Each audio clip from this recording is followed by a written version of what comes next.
projet où on investit, un fort investissement au départ, un retour d'investissement lent, et si vous appuyez sur les banques commerciales pour le faire, vous ne réussirez jamais. Nous voulons mettre en place ce centre de traitement multifilière, nous avons déjà acheté le terrain à 500 millions, 30 hectares, il est là, mais il faut financer. Quelle est la banque commerciale qui va vous accompagner pour un projet qui a un long retour d'investissement?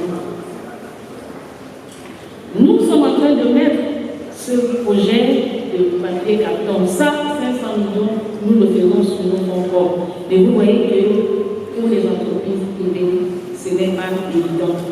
Donc, j'aimerais dire, j'ai suivi Madame, excusez-moi, je n'ai pas gardé le nom, mais de la plateforme qui parlait de financement, de Banque mondiale, des structures de financement. Je crois que cette question de fonds verts doit être bien adressée. Si 20 ans après, on n'est pas encore de fonds verts et qu'il n'y a pas de début de solution concrète, on ne pourra pas y arriver. Donc, nous souhaiterons que les fonds verts soient définitivement une réalité pour que l'on avance sereinement vers l'économie verte. Je vais terminer mon propos en me réjouissant du fait que nous sommes tous mobilisés aujourd'hui, nous sommes tous les soldats mobilisés par Madame le ministre qui est notre générale, et nous avons tous eu cette feuille de route bien pensée, très ambitieuse et surtout qui est concrète. Donc, on peut partir d'ici, ou alors à la fin, on peut partir en se disant que nous avons déjà gagné la guerre, parce que le bon général est celui qui gagne la guerre avant de l'avoir commencé. Merci.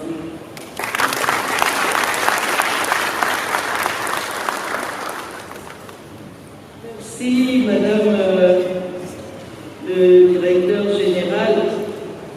Cette guerre, comme vous le dites, est une guerre pas facile. Nous allons la gagner ensemble. Et vous l'avez également dit, l'urgence d'une synergie d'action entre les acteurs, l'urgence de la concrétisation des sources de financement, l'importance de la défiscalisation de donner les avantages fiscalo-douaniers pour tout matériel qui rentre dans le cadre de la mise en œuvre de l'économie circulaire voulue par le chef de l'État. Mais je note que vous allez au-delà des ordures ou des ressources en déchets ménagers.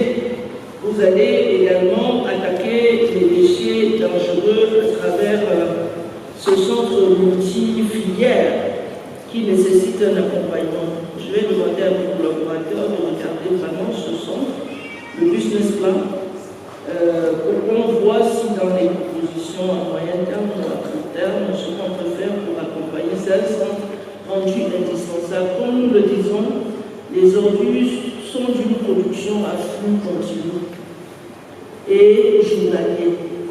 Nous sommes obligés d'aller vers des solutions durables. Et je voudrais également, Madame le directeur général, saluer les actions que vous menez avec, dans le cadre de la précollecte, de la sensibilisation, et dire que nous-mêmes, le MINDU a pu bénéficier des belles œuvres de votre père amphibie, qui nous a aidé à parachever le cœur de l'île de Yaoundé avec le projet du lac de la Minoua. Quand vous voyez le gros lac, CECA a intervenu pour que nous redimensionnons et qu'on cure de manière professionnelle ce lac situé non loin de la résidence du Premier ministre, chef du gouvernement. Mais également, nous avons eu plusieurs fêtes du 20 mai sans inondation, parce que le MINDU a pris d'anticiper, et c'est avec CECA que nous menons des actions de curage préventives avant toutes ces cérémonies. Je vous demande de l'acclamer encore parce qu'on sent cette volonté d'aller vers les directives que le chef de l'État a prescrites au MINDU, aller vers l'économie circulaire le dire également, la seule solution. Nous devons transformer tout ce que nous produisons comme déchets, comme ordures, si nous voulons des villes sûres, si nous voulons des villes inclusives, si nous voulons des villes résilientes. Elle vous a montré des images dans lesquelles vous voyez des drains qui sont remplis de nos déchets et qui aggravent, exacerbent les inondations que nous voyons dans certaines villes. Donc, nous sommes arrivés au terme des présentations avec quelques 5 minutes de plus sur notre agenda. Nous avons donc, je dirais, 30 minutes de contribution, d'échange, avant d'aller à l'inauguration du village de l'habitat. Donc, la parole est à la salle. À qui veut prendre la parole, vous vous présenter. Si c'est une question, vous orientez la question par rapport aux présentateurs, aux panélistes de ce matin. Si c'est une contribution, vous l'annoncez pour que le secrétariat technique l'enregistre, parce que au sortir de ces différentes sessions, nous devons revisiter nos recommandations des États généraux, les contextualiser, les enrichir pour les mettre dans la déclaration du Bafoussam. La parole est à la salle. To follow this forum and to bring our own little contribution and to ask a question. The first remark I want to say is to thank the mayor of Yaoundé 5 for his very brilliant presentation. At some point, I was asking my collaborator, my colleague here, whether he is a Cameroonian, because the type of problems here he encounters and how he goes by it is not very common with us. So we are very happy, and I would like to suggest that his presentation should pass maybe in CRTV, in some of these programs like La Vérité and Face, where everybody is looking, and where everybody believes nothing good comes out of this country. Things like this should come there so that people should know that it is possible even without a text, with the text that we have that are disturbing us for things like this to come out.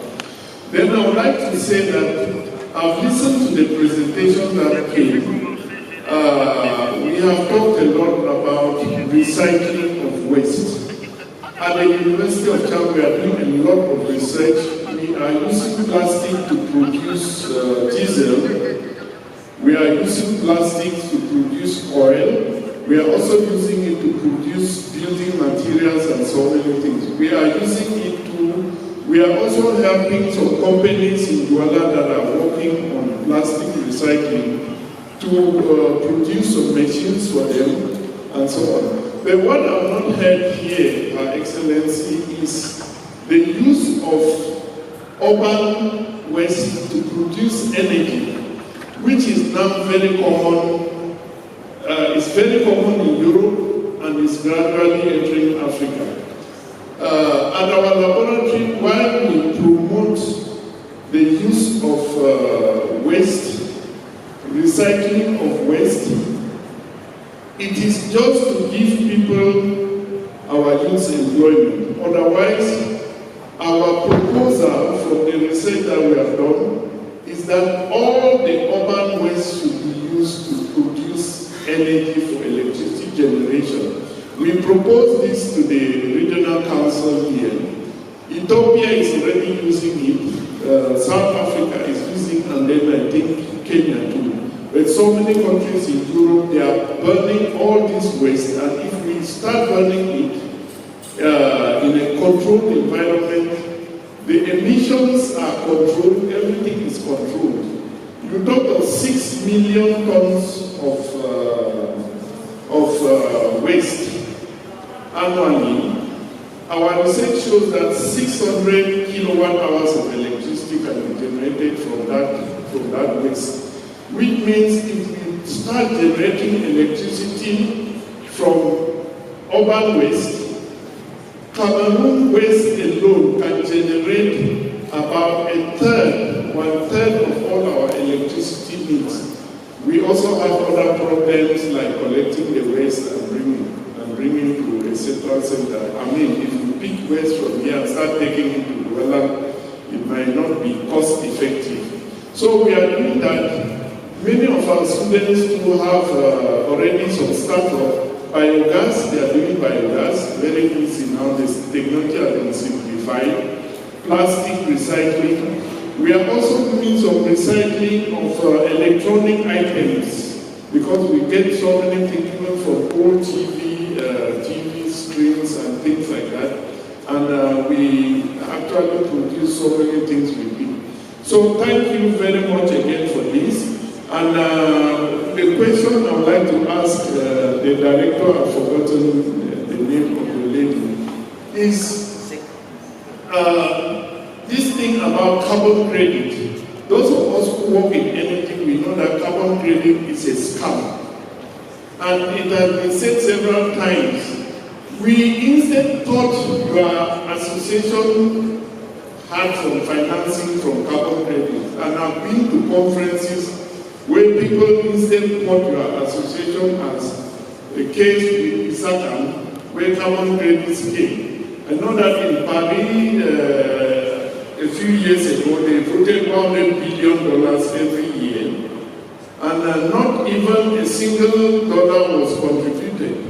So I would like to ask you whether you think this form really exists. I noticed that you said for 4 years you have been applying, you have never had. I know maybe tens of African companies and societies like that have been applying. We have made so many international conferences complaining. It looks like carbon fund does not exist. Thank you so much for your time. Thank you very much. Madame la vice-présidente du Conseil régional du littoral.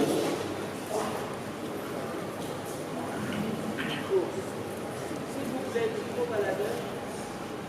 Soyez, mettez une personne par mettez 2 micros dans la salle.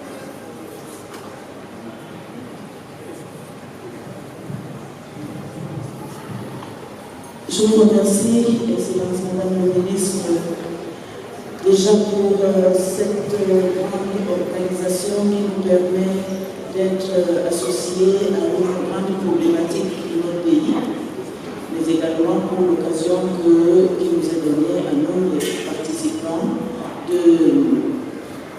d'apporter nos contributions et peut-être nos questions à la question des ordures. Je voudrais dire combien j'ai été impressionnée par les différentes présentations qui ont été faites dans cette salle et qui m'ont permis de mieux comprendre la problématique de la gestion des ordures. Et j'aimerais aborder ma question en 2 volets. Un premier volet, ce sera une question. Dans les ordures qui ont été citées, le type d'ordures et surtout les lieux de regroupement sensibles, je n'ai pas cru entendre les milieux hospitaliers. Or, ce sont des milieux qui produisent beaucoup de déchets et dont les déchets sont particulièrement dangereux parfois, même souvent.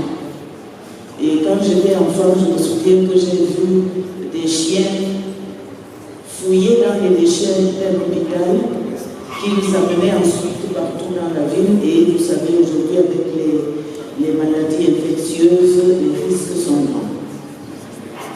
Le deuxième volet, donc ma question c'est qu'est-ce qui est fait dans le sens de ces ordures spécifiques? Est-ce que les ordures, les déchets produits par les hôpitaux sont pris en compte et comment?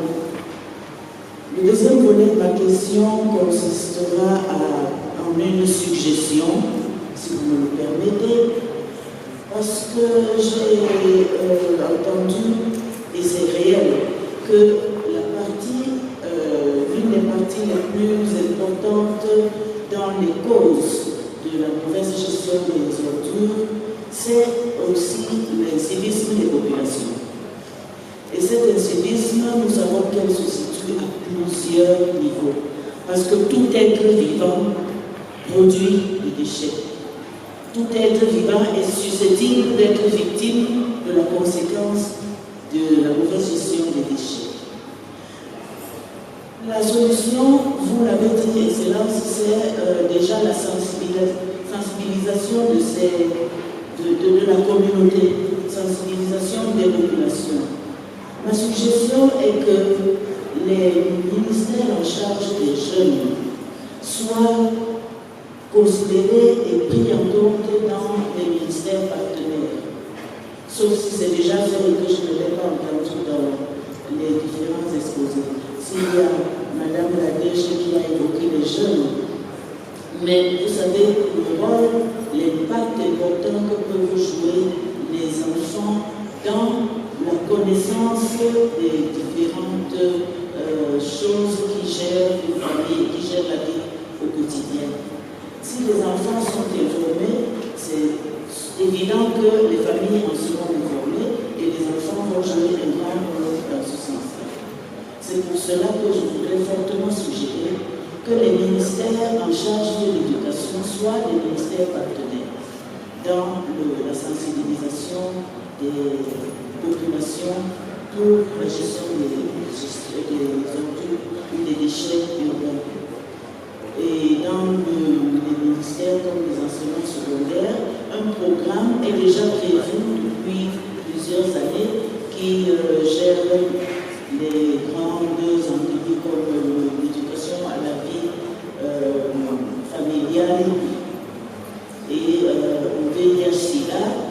Il y a également dans ce programme-là une branche qui s'occupe de la protection de l'environnement. Il serait aisé d'y introduire des choses pratiques. J'ai beaucoup aimé l'exposé de M. le maire qui a été pratique.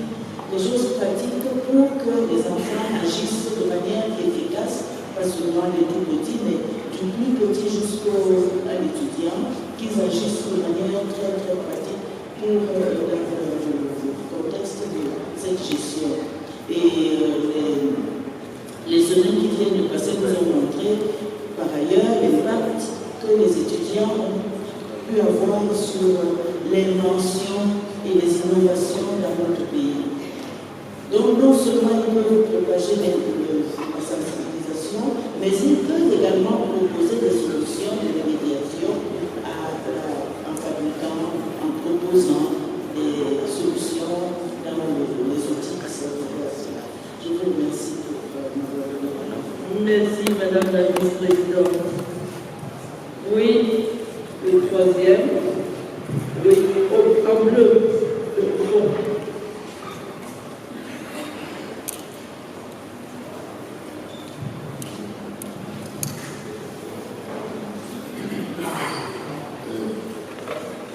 Bonjour, moi c'est Sylvie François.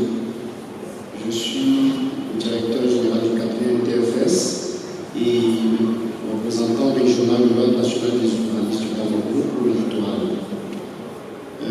Je voudrais de prime abord féliciter Son Excellence Madame le ministre pour cette très belle initiative et surtout m'aligner dans la suite des différents intervenants tout à l'heure qui ont succinctement et magnifiquement présenté la chaîne allant de la collecte, de la gestion, de la transformation, de la gouvernance et surtout du financement des déchets.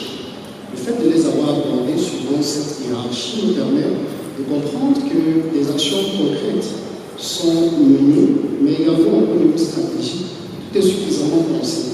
Naturellement, en attendant l'aboutissement de l'aspect législatif qui d'ailleurs est déjà porté par Mme la ministre à travers le projet de loi sur l'hygiène et la santé qui est en cours, nous pensons qu'il est également important, notamment à travers cette contribution que nous souhaitons faire, de pouvoir intervenir au-delà de l'humain qui est l'élément caractéristique de l'urbain, intervenir également sur le foncier qui est également l'un des piliers de la matière ville. L'intervention relative au foncier, dont nous souhaitons apporter contribution, est notamment une intervention en amont du développement des villes pour que, par la suite, en faisant un travail de fond sur les mentalités, nous puissions avoir un impact encore plus grand que ce qui est déjà fait en date. À cet effet, la contribution spécifique porte sur l'intervention au niveau des différents aménagements fonciers qui sont portés par les SCI que nous maîtrisons, les sociétés civiles immobilières, notamment les lotissements et autres. Il est important que nous puissions éventuellement, soit à travers une révision de la loi sur l'urbanisme, soit à travers certains arrêtés qui peuvent se faire au niveau municipal, imposer dans les différentes opérations d'aménagement foncier la réservation des points de collecte. Cela se fait et cela est d'ailleurs normé. Et lorsque les opérations sont menées, il est important que nous puissions avoir ce type d'intervention. Au-delà de cela, nous pensons que pour l'action également des maires actuels, l'intervention pourrait également se faire au niveau des différents quartiers. Au niveau des différents quartiers, lorsqu'on fait l'aménagement de la voirie urbaine, nous pourrions réserver, en plus de ce qui est déjà fait, d'ailleurs ça a été cité tout à l'heure, des points de collecte au moins tous les 500 mètres, parce que nous pouvons plus avoir, il suffit juste d'avoir une réservation de 3 fois 7 mètres pour l'installation de bacs dans les différents quartiers, pour être sûr que nous puissions avoir au moins 5 points de collecte secondaires qui va permettre par la suite aux agents municipaux ou alors à l'agent de collecte ZACAM de pouvoir avoir des points où ils pourraient facilement faire intervenir les agents. Voilà en fait les différentes contributions que nous souhaitons simplement apporter ce matin. Je vous remercie, Madame la Ministre, je vous remercie l'assistance d'avoir donné l'instant pour nous écouter. Merci.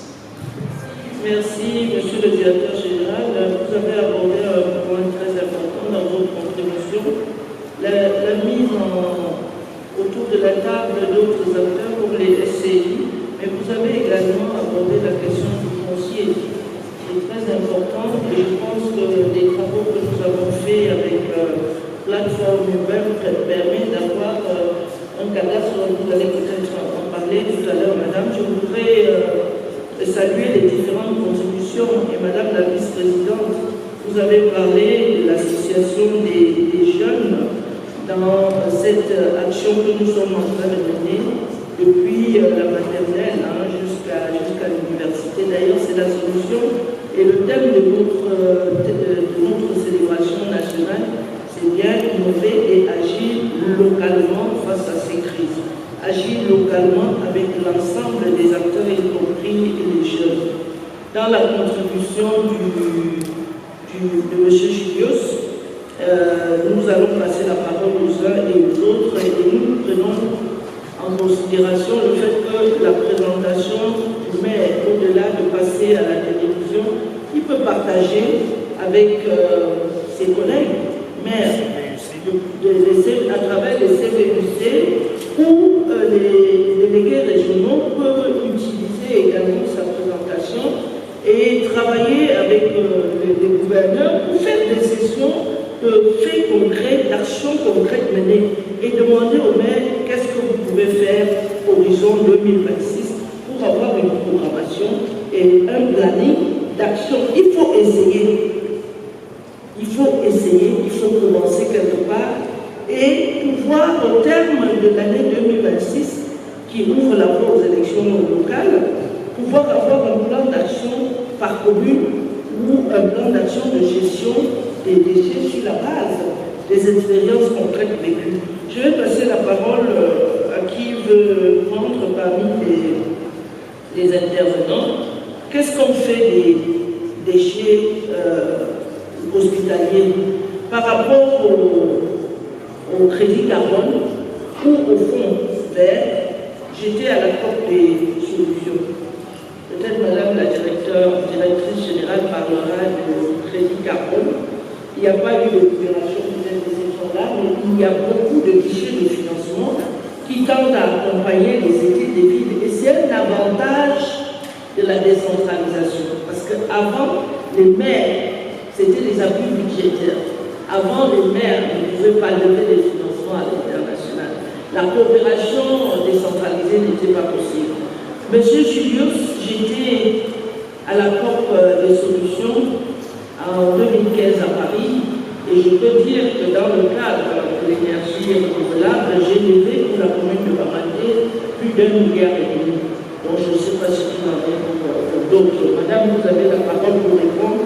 Ensuite, la responsable de plateforme urbaine va nous dire un mot sur la préoccupation du dernier intervenant. Merci Madame la Ministre. Je vais répondre aux préoccupations de M. le ministre qui a d'abord parlé de valorisation énergétique des déchets. Il demandait pourquoi on en fait pas au Cameroun. Je vais lui dire qu'il y a eu 2 projets de captage de biogaz pour produire de l'électricité qui ont été initiés au Cameroun. Et ces 2 projets ont été portés par l'ISACAM. Et dans le cadre de ce projet, on a travaillé avec les crédits carbone. Initialement, ces projets ont démarré en 2006. Donc, la loi sur l'électricité n'était pas encore au Cameroun. Donc, l'entreprise était un peu en avance sur la réglementation. Au Cameroun, il n'y avait pas encore la loi sur la décentralisation du secteur de l'électricité. Donc, à partir de 2010, quand le financement a été mis en place, le projet a consisté au captage du biogaz et en transformation en crédit carbone. Ces crédits ont effectivement été vendus et continuent même à l'être sur Douala et sur Yaoundé. Le seul bémol, c'est les coûts. Les coûts, quand on démarrait le projet, c'était 12 € la tonne de crédit carbone. Mais après, le marché a chuté et on est arrivé à 3 € pour revendre le crédit carbone. Mais ça a généré des recettes. On a quand même pu vendre à ce jour plus d'1 milliard, mais réduire surtout près de 2 millions de tonnes équivalent carbone. Quand vous regardez les coûts d'investissement et le retour d'investissement, vous voyez qu'en termes de gains économiques, les entreprises qui l'ont fait n'ont pas gagné. Mais le gain environnemental a été là, la pollution a été réduite. Ceux qui ont eu les financements verts n'ont pas subi les mêmes effets négatifs. Donc les crédits carbone existent, c'est le financement pour accompagner l'activité qui n'est pas. Donc, si vous avez besoin d'informations, on peut vous les donner hors micro. Pour ce qui est de la vente de l'électricité, les coûts de production de l'énergie à partir du biogaz revenaient à 100 francs. Et c'est Eneo qui devait racheter. Le projet a été maturé avec l'accompagnement de Arcel et du ministère même de l'énergie. Seulement, Eneo, qui est un opérateur privé, ne peut pas financer le gap qu'il y a entre son énergie, qui est l'énergie hydro,